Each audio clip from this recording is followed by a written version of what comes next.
అందరికీ నమస్తే welcome to TR TV నేను మీ తిరుపతి తెలంగాణ రాష్ట్ర ముఖ్యమంత్రి రేవంత్ రెడ్డి గారు ఒక కొత్త ప్లాన్ తో ఉన్నాడట కాంగ్రెస్ హైకమాండ్ దగ్గరికి రేవంత్ రెడ్డి ఒక ప్రధానమైనటువంటి అంశాన్ని తెరపైకి తీసుకొచ్చిండు అనేది కొంత వినబడుతున్నటువంటి వ్యవహారం గత కొద్ది నెలల నుండి ప్రధానంగా మనం విన్నటువంటి అంశం ఏంది రేవంత్ రెడ్డి ముఖ్యమంత్రి పదవి పోవచ్చు రేవంత్ రెడ్డి ప్లేస్ లోకి కొత్త ముఖ్యమంత్రి వచ్చేటటువంటి అవకాశం ఉంది రేవంత్ రెడ్డి ముఖ్యమంత్రి కుర్చీ లాక్కోవడానికి చాలామంది కాంగ్రెస్ పార్టీ లీడర్లు ప్రయత్నిస్తూ ఉన్నారు రేవంత్ రెడ్డి ముఖ్యమంత్రి కుర్చీలోకి ఉత్తమ్ కుమార్ రెడ్డో లేకపోతే బట్టి విక్రమార్కనో కోమటిరెడ్డి వెంకటరెడ్డో లేకపోతే ఇంకా కాంగ్రెస్ పార్టీకి సంబంధించిన సీనియర్ లీడర్లు ఎవరైనా కూర్చోవచ్చు 2.5 సంవత్సరాల తర్వాత రేవంత్ రెడ్డి కుర్చీని మార్చబోతున్నారు రేవంత్ రెడ్డి పైన కొంతమంది నాయకులు కుట్ర చేస్తున్నారు రేవంత్ రెడ్డికి సపోర్ట్ చేసేటటువంటి ఎమ్మెల్యేలను కొంతమంది మంత్రులు వాళ్ళ వైపు తిప్పుకునే ప్రయత్నం చేస్తున్నారు రేవంత్ రెడ్డి ముఖ్యమంత్రి కుర్చీని లాక్కుందామనేటటువంటి కార్యక్రమం చేస్తున్నారు అని చెప్పి రకరకాలుగా గత కొద్ది నెలల నుండి మనం మాట్లాడుతూ వచ్చినాం చాలామంది రాజకీయ విశ్లేషకులు సీనియర్ జర్నలిస్టులు ఇదే అంశాన్ని మాట్లాడేటటువంటి కార్యక్రమం చేశారు కానీ ఇప్పుడు రేవంత్ రెడ్డి దీన్ని సీన్ రివర్స్ చేసిండు మనం ఇన్ని నెలలేమో రేవంత్ రెడ్డి పదవి పోతుందేమో రేవంత్ రెడ్డి ముఖ్యమంత్రి పదవి ఖతమవుతుందేమో రేవంత్ రెడ్డి పదవిలోకి కొత్త ముఖ్యమంత్రి వస్తాడేమో రేవంత్ రెడ్డి పర్ఫార్మెన్స్ బాగాలేదు రేవంత్ రెడ్డి వ్యవహారం బాగాలేదు రేవంత్ రెడ్డి పరిపాలన బాగాలేదు ఆయనకు పెద్ద ఎక్స్పీరియన్స్ కూడా లేదు ఏం చేయాలో రేవంత్ రెడ్డికి అయితలేదు అని చెప్పి రకరకాలుగా మనం మాట్లాడుకున్నాం కానీ ఇప్పుడు రేవంత్ రెడ్డి అంతా తారుమారు చేసి పడేసిండు ఇన్ని రోజులు ముఖ్యమంత్రి పదవి పోతుంది అనుకున్నాం కదా ఇప్పుడు కాంగ్రెస్ పార్టీకి సంబంధించినటువంటి మంత్రుల పదవులు పోయేటటువంటి కార్యక్రమంగా జరుగుతున్నది రేవంత్ రెడ్డి ఢిల్లీ హైకమాండ్ ముందు ఒక కీలకమైనటువంటి అంశాన్ని తెరపైకి తీసుకొచ్చేటటువంటి కార్యక్రమం చేసిండు అనేది కొంత వినబడుతున్నటువంటి వ్యవహారం అంతకంటే ముందు ఫస్ట్ టైం మన ఛానల్ చూస్తున్నటువంటి వాళ్ళు దయచేసి సబ్స్క్రైబ్ చేయండి షేర్ చేయండి లైక్ చేయండి పూర్తి స్థాయిలో సపోర్ట్ చేయండి మీరు సబ్స్క్రైబ్ చేసుకోవడం ద్వారా నాకు కొండంత ధైర్యం వస్తుంది బలం వస్తుంది నేను ఇంకా గట్టిగా మాట్లాడేటటువంటి కార్యక్రమం చేస్తా రైట్గా టాపిక్లోకి వెళ్తే రేవంత్ రెడ్డి ఢిల్లీ హైకమాండ్ దగ్గర కేసీ వేణుగోపాల్ దగ్గర ఒక కొత్త ప్రతిపాదన పెట్టిండు అనేది కొంత వినబడుతున్నటువంటి చర్చ ఆ ప్రతిపాదన ఏంది అంటే మీకు ఆంధ్రప్రదేశ్ మాజీ ముఖ్యమంత్రి వైఎస్ జగన్మోహన్ రెడ్డి గుర్తుండే ఉంటాడు జగన్మోహన్ రెడ్డి చేసినటువంటి కార్యక్రమం ఏంటంటే దాదాపు 5 సంవత్సరాల అధికారంలో ఉంటే 2.5 సంవత్సరాలు మంత్రులుగా ఉన్నటువంటి వాళ్ళని మంత్రి పదవులకు వెళ్ళి క్యాన్సిల్ చేసి కొత్త వాళ్ళకి మంత్రి పదవులు ఇచ్చిండు అరే 2.5 సంవత్సరాలు కొంతమంది మంత్రులు 2.5 సంవత్సరాలు కొత్త మంత్రులను వైఎస్ జగన్మోహన్ రెడ్డి నియమించేటటువంటి కార్యక్రమం చేసిండు మంత్రి పదవులలో మార్పులు చేర్పులు చేసిండు సేమ్ ఇక్కడ ముఖ్యమంత్రి రేవంత్ రెడ్డి కూడా అదే బాటలో నడవబోతున్నాడు అనేది కొంత వినబడుతున్నటువంటి చర్చ అయితే దాదాపు ఇప్పుడు ప్రజెంట్ 15 మంది మంత్రులు ఉన్నారు ముఖ్యమంత్రి రేవంత్ రెడ్డితో కలిపి రేవంత్ రెడ్డి తెలంగాణ రాష్ట్రానికి ముఖ్యమంత్రిగా ఉన్నాడు రేవంత్ రెడ్డి దగ్గర దాదాపు 3 పోర్ట్ఫోలియోలు ఉన్నాయి ఒకటి మున్సిపల్ శాఖ రేవంత్ రెడ్డి దగ్గర ఉంది తర్వాత హోంశాఖ రేవంత్ రెడ్డి దగ్గర ఉంది తర్వాత విద్యాశాఖ కూడా రేవంత్ రెడ్డి దగ్గర 3 మంత్రి పదవులు ఉన్నాయి ఈ 3 మంత్రి పదవులు దాదాపు ఒక 2 మంత్స్లో ఫుల్ఫిల్ చేయడానికి రెడీగా ఉన్నారు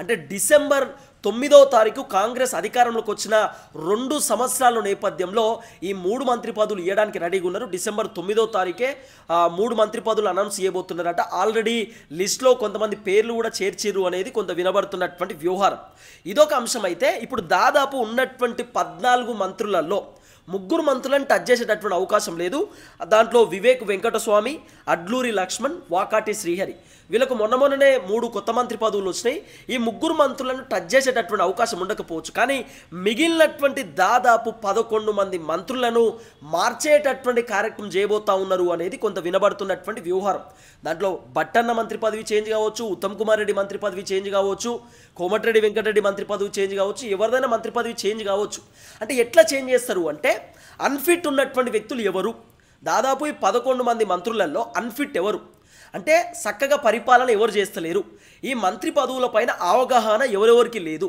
ఈ మంత్రి పదవులు ఎవరెవరికి అన్ఫిట్ కనబడుతుంది ఫిట్ ఎవరు కాదు ఈ మంత్రి పదవులలో ఉన్నటువంటి వ్యక్తులు ఎట్లా పరిపాలన చేయాలో ఎవరెవరికి అర్థమవుతలేదు అనేటటువంటి ఒక డేటా తీసి ఇక వీళ్ళకు మంత్రి పదవి వద్దు 2.5 సంవత్సరాలు సరిపోతారు ఇప్పుడు ప్రజెంట్ ఉన్నటువంటి ఎవరైతే ఎమ్మెల్యేలు ఉన్నారో ఏ మంత్రి పదవి లేనటువంటి ఎమ్మెల్యేలు కొంతమంది కాంగ్రెస్ పార్టీలో ఉన్నారు కదా దాదాపు 45 నుండి 50 మంది ఉన్నారు కదా వాళ్ళకి మంత్రి పదవులు ఇచ్చేటటువంటి కార్యక్రమం చేయబోతున్నారు ఇప్పుడు ఫిల్టర్ చేయడానికి ఆల్రెడీ స్టార్ట్ అయిందట వ్యవస్థ ఫిల్టర్ చేస్తున్నట్టు ఇప్పుడు కొత్త ఎమ్మెల్యేలు ఎవరైతే గెలిచినారో వాళ్ళ దాంట్లోకి వెళ్ళి మంత్రి పదవులు ఫిల్టర్ చేస్తూ ఉన్నారు అంటే ఈ పాత వాళ్ళకు మంత్రి పదవులు 2.5 సంవత్సరాలు అయిపోయిన తర్వాత మళ్ళీ 2.5 సంవత్సరాలు కొత్త వాళ్ళకి అవకాశం ఇద్దామనేటటువంటి ఆలోచనలో కాంగ్రెస్ హైకమాండ్కి రేవంత్ రెడ్డి కొంత సలహాలు సూచనలు చెప్పిండు అనేది కూడా కొంత వినబడుతున్నటువంటి వ్యవహారం. సేమ్ జగన్మోహన్ రెడ్డి లెక్కనే రేవంత్ రెడ్డి వ్యవహారం కూడా కనబడుతున్నది. ఇప్పుడు డిసెంబర్ 9వ తారీఖు వచ్చిందంటే 2 సంవత్సరాలు కాంగ్రెస్ పార్టీకి కంప్లీట్ అయిపోతుంది పరిపాలన. తర్వాత జనవరి, ఫిబ్రవరి, మార్చ్, ఏప్రిల్, మే, జూన్, మళ్ళీ జూన్లో మ్యాక్సిమం జూన్లో మంత్రి పదవులు మారబోతున్నాయి అనేది కొంత వినబడుతున్నటువంటి వ్యవహారం. ఈ జూన్లో ఎవరెవరు మంత్రి పదవులు మార్చేటటువంటి అవకాశం ఉండొచ్చు. మరి రేవంత్ రెడ్డి కేసీ వేణుగోపాల్తో ఏమని మాట్లాడిండు, రేవంత్ రెడ్డి చెప్పినటువంటి మాటలు ఢిల్లీ హైకమాండ్ వినేటటువంటి అవకాశం ఉంటుందా ఉండదా అనేది కూడా మనం కొంత బ్రీఫ్గా డెప్త్గా మాట్లాడుకోవాల్సినటువంటి అవసరం ఉంటుంది. దాదాపు ఇప్పుడు ప్రజెంట్ ఉన్నటువంటి మంత్రులు ఎవరెవరు అనేది ఒకసారి నేను లిస్ట్ వైజ్ చదివేటటువంటి ప్రయత్నం చేస్తా. ఒకవేళ మార్చే అవకాశం ఉంటే ఎవరెవరిని మార్చబోతున్నారు అనేది కూడా నేను పిన్ టు పిన్ ఈ వీడియోలో ఎక్స్ప్లెయిన్ చేసేటటువంటి కార్యక్రమం చేస్తా. రేవంత్ రెడ్డి తెలంగాణ రాష్ట్ర ముఖ్యమంత్రి. అసలు మంత్రులను మార్చాలంటే ఫస్ట్ మార్చాల్సింది ముఖ్యమంత్రి రేవంత్ రెడ్డినే. ఎందుకంటే పరిపాలన తెలియనటువంటి వ్యక్తి ఎవరైనా ఈ మంత్రులలో ఉన్నారు అంటే ఫస్ట్ ముఖ్యమంత్రికి తెలియదు పరిపాలన, కాబట్టి ముఖ్యమంత్రినే మార్చాలి. కానీ ముఖ్యమంత్రే మంత్రులను మార్చాలని చెప్పి ఢిల్లీ హైకమాండ్కి ఆయన సలహాలు సూచనలు ఇస్తున్నాడు. తర్వాత బట్టి విక్రమార్క, ఆయన ఆర్థిక శాఖ మంత్రి, తెలంగాణ డిప్యూటీ ముఖ్యమంత్రి. బట్టి విక్రమార్క మంత్రి ఉన్నాడు. తర్వాత ఉత్తమ్ కుమార్ రెడ్డి మంత్రిగా ఉన్నాడు. సీతక్క మంత్రిగా ఉన్నారు. పొన్నం ప్రభాకర్ మంత్రిగా ఉన్నారు.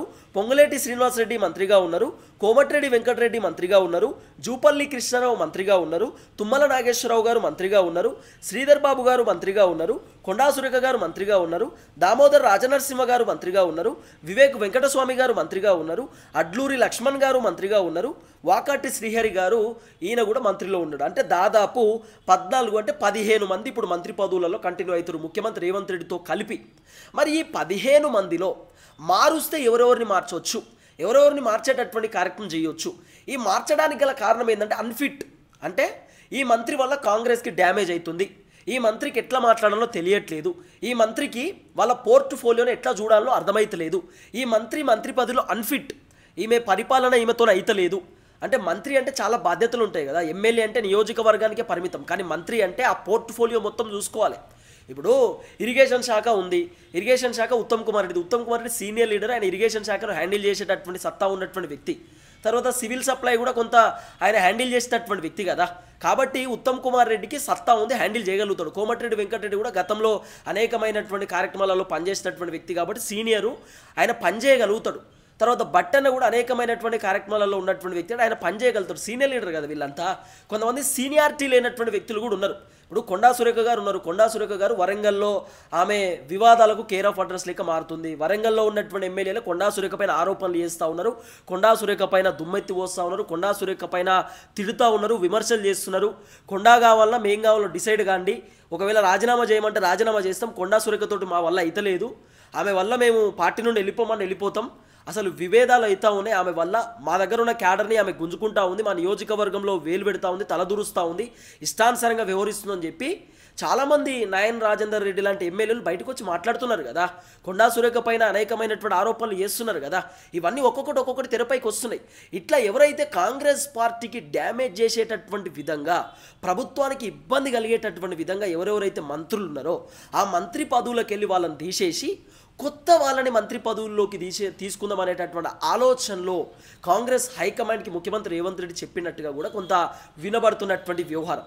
రేవంత్ రెడ్డి వర్షన్ ఏంటంటే కొత్త వాళ్ళకు కూడా మనం అవకాశం ఇస్తే బాగుంటుంది, సో జనాలు కూడా మార్పు కావాలని అనుకుంటారు కదా. ఇప్పుడు ఈ పాత మంత్రులు ఉన్నారు, ఈ పాత మంత్రులు 2.5 సంవత్సరాలు పనిచేసిరు, వీళ్ళేం పని చేయలేకపోయారు, మళ్ళీ మాకు కొత్త ప్రభుత్వం కావాలని చెప్పి జనాలు అనుకుంటున్నారు. అదే మనం మంత్రులను చేంజ్ చేసి కొంత యంగ్ అండ్ డైనమిక్ ఉన్న వాళ్ళు, గట్టిగా పనిచేసే వాళ్ళు, బలంగా మాట్లాడే వాళ్ళు, జనాల్లో గట్టిగా తిరిగేటటువంటి ఎమ్మెల్యేలను మంత్రి పదవుల్లోకి తీసుకుంటే పబ్లిక్ కూడా కొంత మార్పు కనబడుతుంది కదా, పబ్లిక్ కూడా కొంత చేంజ్ కనబడుతుంది. అరే వీళ్ళు చక్కగా పనిచేయలే కాబట్టి వీళ్ళని తీసేసిర్రు, మళ్ళీ కొత్త వాళ్ళని పెట్టుకున్నారు కాంగ్రెస్ ప్రభుత్వం, కాంగ్రెస్ పార్టీ. అంటే పార్టీ గట్టిగానే ఉంది, పనిచేయని వాళ్ళని తీసేస్తారు, పనిచేసే వాళ్ళని తీసుకుంటారు అనేటటువంటి భావన పబ్లిక్లో కలుగుతుంది. కాబట్టి సో మనం మంత్రులను మారుస్తే బాగుంటుంది అనేటటువంటి అంశాన్ని ముఖ్యమంత్రి రేవంత్ రెడ్డి కేసీ వేణుగోపాల్ దగ్గరికి తీసుకెళ్ళిండు అనేది కొంత వినబడుతున్నటువంటి ఒక చర్చ. దీంట్లో ఎవరెవరిని మార్చేటటువంటి అవకాశం ఉంది, మారుస్తే కొండా సురేఖను మార్చేటటువంటి అవకాశం ఉండొచ్చు. కొండా సురేఖ వల్ల కాంగ్రెస్కి రకరకాల డ్యామేజ్. గతంలో నాగార్జునకు సంబంధించినటువంటి వ్యవహారంలో ఇన్కన్వెన్షనల్ గురించి మాట్లాడడం, తర్వాత కేటీఆర్ వ్యవహారాన్ని మాట్లాడడం, మిల్లా మ్యాగీ అదే మిస్ ఇండియాకి సంబంధించినటువంటి వాళ్ళు వచ్చినప్పుడు కూడా ఇంగ్లీష్లో మాట్లాడుతూ ఆమెకు అర్థం కాకపోవడం, సిఐ సీట్లో కూర్చుందని వేములవాడలో కాంట్రవర్సీ, మొన్న వరంగల్లో కాంట్రవర్సీ, ఇంకో దగ్గర కాంట్రవర్సీ, ఇట్లా కొండా సురేఖ ప్రభుత్వం పైన విమర్శలు చేయడం, డబ్బుల విషయంలో డబ్బులు సంపాదించుకుంటున్నారని అట్లా ఇట్లా అని చెప్పి మాట్లాడడం. సో కొండా సురేఖ వల్ల కొంత కాంగ్రెస్కి విపరీతమైనటువంటి డ్యామేజ్ జరుగుతున్నది. కాబట్టి మ్యాక్సిమం కొండా సురేఖని తప్పించేటటువంటి ఆలోచనలో కాంగ్రెస్ హైకమాండ్ కూడా ఉండొచ్చు, రేవంత్ రెడ్డి కూడా అదే సజెషన్ చేయొచ్చు అనేది కొంత వినబడుతున్నటువంటి వ్యవహారం. తర్వాత జూపల్లి కృష్ణారావుని కూడా తొలగించేటటువంటి అవకాశం ఉంది అనేది కొంత వినబడుతున్నటువంటి చర్చ. ఎందుకంటే జూపల్లి కృష్ణారావు ఈ మధ్యకాలంలో ఆయన ఓపెన్గా మాట్లాడుతున్నాడు, ఓపెన్ స్టేట్మెంట్స్ ఇస్తున్నాడు. ఆయన ఏం చెప్తాడు, రేపటి రోజు మళ్ళీ అధికారంలోకి వస్తామో రామో తెలియదు, ఒకవేళ కాంగ్రెస్ అధికారంలోకి వస్తే నేను గెలుస్తానో గెలవనో తెలియదు, నేను గెలిస్తే కాంగ్రెస్ అధికారంలోకి వస్తుందో రాదో తెలియదు అని చెప్పి రకరకాలుగా మాట్లాడేటటువంటి కార్యక్రమం చేస్తున్నాడు జూపల్లి కృష్ణారావు. ఈ మధ్యకాలంలో కాంగ్రెస్ని విమర్శిస్తూ వస్తున్నాడు. ఆయన మాట్లాడే మాటలన్నీ కూడా విమర్శల్లోనే కనబడుతున్నాయి. తర్వాత తుమ్మల నాగేశ్వరరావు గారిని కూడా చేంజ్ చేసేటటువంటి ఆలోచనలో ఉన్నారట. ఎందుకో తుమ్మల నాగేశ్వరరావునే అగ్రికల్చర్ అంటే వ్యవసాయ శాఖ మంత్రికి సంబంధించినటువంటి వ్యవహారంలో ఉన్నాడు. ఆయనే తుమ్మల నాగేశ్వరరావుకి వ్యవసాయ శాఖ మంత్రి పదవి అన్ఫిట్ అనేటటువంటి అంశంతో తుమ్మల గారిని తీసేసేటటువంటి ఆలోచనలో ఉన్నారట.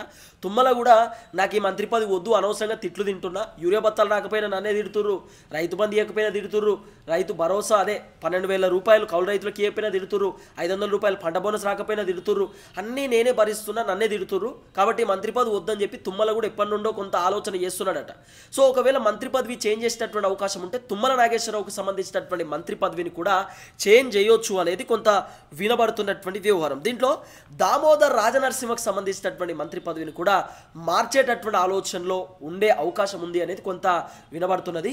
దామోదర్ రాజనరసింహ కూడా ఈ మధ్యకాలంలో యాక్టివ్గా లేకపోవడం, తర్వాత మెడికల్ కాలేజీల విషయంలో కానివ్వండి, లేకపోతే ఇక్కడ సీట్ల విషయంలో కానివ్వండి, గాంధీ హాస్పిటల్, ఉస్మానియా హాస్పిటల్ విషయంలో కానీ కొంత నెగిటివిటీ ఉంది.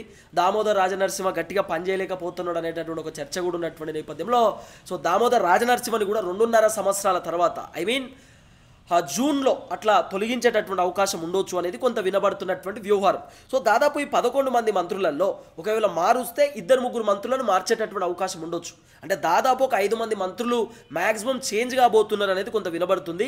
కోమటిరెడ్డి వెంకటరెడ్డి ప్లేస్లో కోమటిరెడ్డి రాజగోపాల్ రెడ్డిని తీసుకొద్దాం అనేటటువంటి ఆలోచనలో ఉన్నట్టుగా కూడా కొంత వినబడుతున్న చర్చ. కానీ మ్యాక్సిమం కోమటిరెడ్డి వెంకటరెడ్డి మంత్రి పదవిని తీసేయకపోవచ్చు.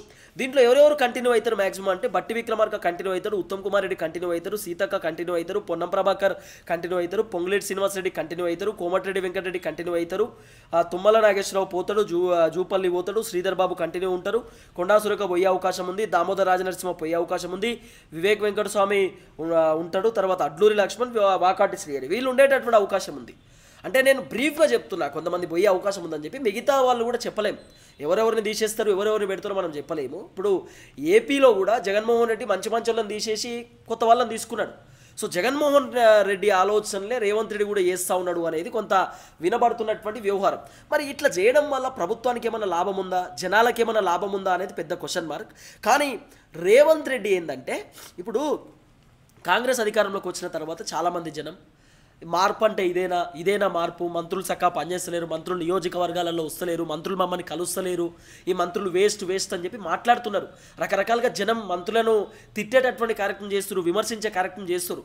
ఈ టైంలో రేవంత్ రెడ్డి ఏంటంటే 2.5 సంవత్సరాలు మా పరిపాలన మీకు నచ్చలేదా, ఒకవేళ మా పరిపాలన మీకు నచ్చలేదు అని అనిపిస్తే, మా పరిపాలన మీరు బాగులేదని అనిపిస్తే ఈ మంత్రులను మారుస్తానేటటువంటి ఒక స్టేట్మెంట్ అని ఇవ్వచ్చు. లేకపోతే కొంతమంది జనాలు మాకు దరఖాస్తు ఇచ్చిర్రు, పలాని మంత్రి పనిచేస్తలేడు, పలాని మంత్రి పర్ఫార్మెన్స్ బాగాలేదని చెప్పి అందుకే వాళ్ళని తీసేసినాం, వాళ్ళని తీసేసి కొత్త మంత్రులను పెట్టినాం, ఈ కొత్త మంత్రులు ఇప్పుడు పరిపాలన చేస్తారు, ఈ కొత్త మంత్రులు ఇప్పుడు మంచి పరిపాలన అందిస్తారని చెప్పి రేవంత్ రెడ్డి ఇట్లా కూడా తిప్పే కార్యక్రమం చేయొచ్చు. ఎందుకంటే జనాలు ఇప్పుడు మళ్ళీ కేసీఆర్ కావాలి, ఈ రేవంత్ రెడ్డి ప్రభుత్వం వేస్ట్ అని చెప్పి అంటున్నారు. కాబట్టి ఈ టైంలో మంత్రులనే మారుస్తే అయిపోతుంది కదా.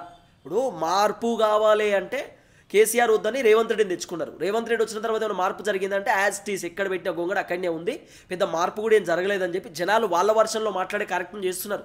మళ్ళీ ఊర్లలో జనాలంతా కూడా రేవంత్ రెడ్డి పైన మరలబడుతున్నారు, రేవంత్ రెడ్డిని తిడుతుర్రు, రేవంత్ రెడ్డి పైన విమర్శలు చేస్తున్నారు. ఈ టైంలో మంత్రులను మారుస్తే బెటర్ కదా. ఇప్పుడు రేవంత్ రెడ్డి ఏం చేస్తాడు, హైకమాండ్ దగ్గరికి పేర్లు తీసుకుపోయి 4-5 పేర్లు, సార్ వీళ్ళని మార్చాలి, వీళ్ళని మార్చి కొత్త మంత్రులను పెట్టుకోవాలి మనం. ఇప్పుడు కాంగ్రెస్ పార్టీలో ఉన్నటువంటి ఎమ్మెల్యేలు కూడా రేవంత్ రెడ్డి చెప్పిండట, ఎవరెవరైతే బలంగా పనిచేస్తారో, నియోజకవర్గాలలో గట్టిగా ఉంటారో, ఎవరెవరైతే లాయల్గా ఉంటారో, ఎవరెవరైతే పబ్లిక్లో తిరుగుతారో, ఎవరెవరికైతే మంచి పేరు ఉంటుందో మిగిలినటువంటి 3 మంత్రి పదవులు వాళ్ళకే ఇస్తా అని చెప్పి రేవంత్ రెడ్డి హామీ ఇస్తే అందరు ఎమ్మెల్యేలు నిజాయితీగా పనిచేస్తున్నారని అనుకుంటారు. ఇప్పుడు ఎమ్మెల్యేలు నియోజకవర్గాలలో తిరుగుతురు, రేవంత్ రెడ్డి చుట్టూ తిరుగుతురు, సెక్రటేరియట్కి వస్తుర్రు, రకరకాల పనులు చేస్తారు. ఎమ్మెల్యేలు గ్రామాలలో తిరుగుతుర్రు. తిరగడానికి గల కారణం ఏంటంటే మాకు కూడా మంత్రి పదవి వస్తుందేమో, 3 మంత్రి పదవులు ఖాళీగా ఉన్నాయి, ఏదో ఒకటి ఇస్తారేమో అని చెప్పి ఓ ఆలోచన. కానీ ఆ 3 మంత్రి పదవులు కీలకమైనటువంటి శాఖలు కదా. సో ఈ కీలకమైనటువంటి శాఖలు మ్యాక్సిమం వీళ్ళని తీసేసి, ఇప్పుడు నాకు తెలిసి హోమ్ మినిస్ట్రీ అయినా, మున్సిపల్ అయినా, ఎడ్యుకేషన్ అయినా రాజగోపాల్ రెడ్డికి ఒకటి పోబోతుంది అనేది కొంత వినబడుతున్న చర్చ. బీర్లయ్యలేక ఒక మంత్రి పదవి రాబోతుందని, తర్వాత వేములవాడ ఎమ్మెల్యేకి కూడా ఒక మంత్రి పదవి రాబోతుందని చెప్పి కొంత వినబడుతున్నటువంటి వ్యవహారం. కాబట్టి కొత్త వాళ్ళకి మంత్రి పదవి ఇవ్వాలనేటటువంటి ఆలోచనలో రేవంత్ రెడ్డి ఉన్నాడు. కాబట్టి ఈ 3 మంత్రి పదవులు కీలకమైనటువంటి శాఖలు రేవంత్ రెడ్డి దగ్గరనే ఉండొచ్చు. మరి ఇప్పుడు మిగతా వాళ్ళకి మంత్రి పదవులు ఇవ్వాలంటే ఎట్లా, ఏం చేద్దామంటే ఉన్నటువంటి వాళ్ళని మార్చేద్దాం, ఉన్నటువంటి వాళ్ళని తీసేసి కొత్త వాళ్ళని రిక్రూట్ చేసుకుందాం. అప్పుడు జనాలు కూడా పరిశాన్ అవుతారు. అరే ఉన్నటువంటి వాళ్ళని ఎందుకు మార్చిర్రు అంటే, లేదు 2.5 సంవత్సరాల వరకే వాళ్ళ టైం, 2.5 సంవత్సరాలు వాళ్ళ పరిపాలన బాగుందో లేదో మీరే చెప్పాలి. 2.5 సంవత్సరాలు టైం ఇచ్చినాం, వాళ్ళ పరిపాలనలో వాళ్ళ పర్ఫార్మెన్స్ బాగాలేక వాళ్ళని మార్చేసినాం, ఇప్పుడు కొత్త వాళ్ళని తీసుకున్నాం, వీళ్ళు పరిపాలిస్తారు, వీళ్ళ పరిపాలన కూడా బాగాలేకపోతే మళ్ళీ అధికారంలో వచ్చినప్పుడు వీళ్ళని మారుస్తాం, కొత్త వాళ్ళని తీసుకుంటాం. ఇది రేవంత్ రెడ్డి చేయబోయేటటువంటి కార్యక్రమం. దీంట్లో ఏమవుతుందంటే ఇట్లా మంత్రి పదవులు మార్చేసరికి ఇటు ఎమ్మెల్యేలకు కూడా కొంత టెన్షన్ పెరుగుతుంది. అరే మనం కూడా గట్టిగా ఉంటే, మనం కూడా రేవంత్ రెడ్డితో మంచిగా కలిసి ఉంటే, రేవంత్ రెడ్డితో క్లోజ్ ఉంటే రేవంత్ రెడ్డి మనకు కూడా మంత్రి పదవులు ఇస్తాడు అంటే, వీళ్ళంతా రేవంత్ రెడ్డి ప్లాన్ ఏంటంటే వీళ్ళంతా నా టీం కావాలి, ఉత్తమ్ కుమార్ రెడ్డికి సపోర్ట్ చేయొద్దు, పొంగులేటి శ్రీనివాస్ రెడ్డికి సపోర్ట్ చేయొద్దు, నా ముఖ్యమంత్రి పదవి పోవద్దు అంటే రేవంత్ రెడ్డి మొత్తం రేవంత్ రెడ్డి వైపు మలుచుకునేటటువంటి కార్యక్రమంలో భాగంగా కావచ్చు. ఇప్పుడు కొంతమంది మంత్రులను మార్చి కొత్త వాళ్ళకి మంత్రి పదవులు ఇచ్చిండు అనుకో, ఆ కొత్త మంత్రి పదవులు ఉండేటటువంటి వ్యక్తులు ఏం చేస్తారు, అబ్బా రేవంత్ అన్న మమ్మల్ని మంత్రి పదవులోకి తీసుకున్నాడు, రేవంత్ అన్న చాలా గ్రేట్ అనుకుంటారు. మిగిలినటువంటి ఎమ్మెల్యేలు కూడా మనం ఉంటే రేవంత్ రెడ్డితోటే ఉండాలి, రేవంత్ రెడ్డితో క్లోజ్ ఉంటే, రేవంత్ రెడ్డితో కలిసి ఉంటే, రేవంత్ రెడ్డి టీంలోనే మనం ఉంటే, రేవంత్ రెడ్డి వర్గం లెక్కనే మనం ఉంటే రేవంత్ అన్న రేపటి రోజు మనకి మంత్రి పదవులు ఇస్తాడు, కాబట్టి మనం రేవంత్ అన్న దగ్గరనే ఉండాలి. పొంగులేటి పిలిచినా పోవద్దు, ఉత్తమ్ పిలిచినా పోవద్దు, కోమటిరెడ్డి పిలిచినా పోవద్దు, బట్టి పిలిచినా పోవద్దు, మనం రేవంత్ అన్న టీంలో ఉండాలని చెప్పి అనుకుంటారు కదా. కాబట్టి రేవంత్ రెడ్డి ముఖ్యమంత్రి పదవి ఎట్టి పరిస్థితిలో పోనీయకుండా ఈ సీఎం సీటు నాదే ఫిక్స్, ఈ సీఎం సీటు జోలికి ఎవరు రావద్దు, కావాలంటే మంత్రులనే చేంజ్ చేస్తా, మంత్రుల పర్ఫార్మెన్స్ బాగాలేకపోతే మంత్రులనే మారుస్తా తప్ప ముఖ్యమంత్రి పదవి మారొద్దు, ఎమ్మెల్యేలందరూ నా గుప్పెట్లో ఉండాలి, ఎమ్మెల్యేలందరూ నా చేతిలో ఉండాలనేటటువంటి ఆలోచనతోటి రేవంత్ రెడ్డి మన వ్యవహారం కనబడవచ్చు, మరి ఇట్లా ఉండొచ్చు. కానీ కేసీ వేణుగోపాల్తో రేవంత్ రెడ్డి ఎందుకో మాట్లాడుతూ ఉన్నాడు ఈ అంశం పైన అనేది కొంత వినబడుతున్నటువంటి చర్చ. అంటే ఎమ్మెల్యేలందరినీ గ్రాప్ చేసుకోవడానికో, గ్రిప్లో పెట్టుకోవడానికో, లేకపోతే ఇంతమంది ఎమ్మెల్యేలు నా చేతిలో ఉన్నారు, ఎమ్మెల్యేలందరూ నాకే సపోర్టు, నేను ఎట్లా చెప్తే అట్లా వింటారు, నేను ఇప్పుడు కొంతమంది మంత్రులు బాగాలేకపోతే వాళ్ళని మార్చేసిన, కొత్త వాళ్ళని అవకాశం ఇచ్చిన, ఈ కొత్త వాళ్ళు కూడా పనిచేయకపోతే మిగతా కొత్త వాళ్ళకి అవకాశం ఇస్తా, కాబట్టి మీరు ఎట్టి పరిస్థితుల్లో ఇబ్బంది పడవద్దని చెప్పి ఎమ్మెల్యేలందరినీ తన వైపు మలుచుకునేటటువంటి కార్యక్రమం ఏమైనా చేయొచ్చు. ఇట్లా రకరకాలుగా వినబడుతున్నటువంటి వ్యవహారం. కానీ మొత్తానికైతే ముఖ్యమంత్రి రేవంత్ రెడ్డి ఒక కొత్త అంశాన్ని తెరపైకి తీసుకొచ్చింది. ఏంటంటే 2.5 సంవత్సరాలు ఈ మంత్రులు, 2.5 సంవత్సరాల తర్వాత మళ్ళీ 2.5 సంవత్సరాల అధికారంలో ఉంటుంది, 5 సంవత్సరాలు అధికారంలో ఉంటారు. హాఫ్ ఇయరు ఇప్పుడు ఉన్నటువంటి మంత్రులు, మిగతా హాఫ్ ఇయర్ ఈ మంత్రులలో కొంతమంది మంత్రులను తీసేసి కొత్త మంత్రులు రిక్రూట్ చేసుకొని మళ్ళీ కొత్త వాళ్ళు ఉంటారు. ఇట్లా మళ్ళీ కొత్త మంత్రులు పనిచేయకపోతే మళ్ళీ 2028లో కాంగ్రెస్ అధికారంలోకి వస్తేనట ఈ మంత్రులను తీసేసి మళ్ళీ కొత్త వాళ్ళని తీసుకుంటాడట. ఇది వీళ్ళ కథ. రేవంత్ రెడ్డి వ్యవహారం ఇట్లా నడుస్తుంది. అంటే మళ్ళీ అధికారంలోకి రావడానికి ఇది ఒక లాజిక్ కావచ్చు. ఈ మంత్రులు మీకు నచ్చకపోతే కొత్తలను పెట్టినాం, ఈ కొత్తలు కూడా చక్కగా పనిచేయకపోతే 2028లో మాకు అధికారంలోకి ఇచ్చినాక మళ్ళీ అద్భుతమైనటువంటి మంత్రులను పట్టుకొస్తా, లేకపోతే మా దాంట్లో మీకు పరిపాలన ఏ మంత్రులదైతే నచ్చిందో వాళ్ళనే 2028లో మళ్ళీ తీసుకుంటాం, వాళ్ళే మంత్రి పదవులలో ఉంటారని చెప్పి జనాలనే అడిగేటటువంటి కార్యక్రమం చేయొచ్చు. అంటే రేవంత్ రెడ్డి ఒక కొత్త రాజకీయం చేస్తున్నాడు, ఒక కొత్త పాలిటిక్స్ రేవంత్ రెడ్డి చేసేటటువంటి కార్యక్రమం చేస్తున్నాడు. ఏది ఏమైనా ముఖ్యమంత్రి రేవంత్ రెడ్డి ఒక కీలకమైనటువంటి వ్యవహారాలలో ఉన్నాడు. దాదాపు ఎంతమంది దీంట్లో ఉన్నటువంటి మంత్రులు సగం మందిని రేవంత్ రెడ్డి మార్చేటటువంటి కార్యక్రమం చేయబోతున్నట్టుగా కొంత వినబడుతున్నటువంటి చర్చ. చూద్దాం ఏం జరగబోతుందో.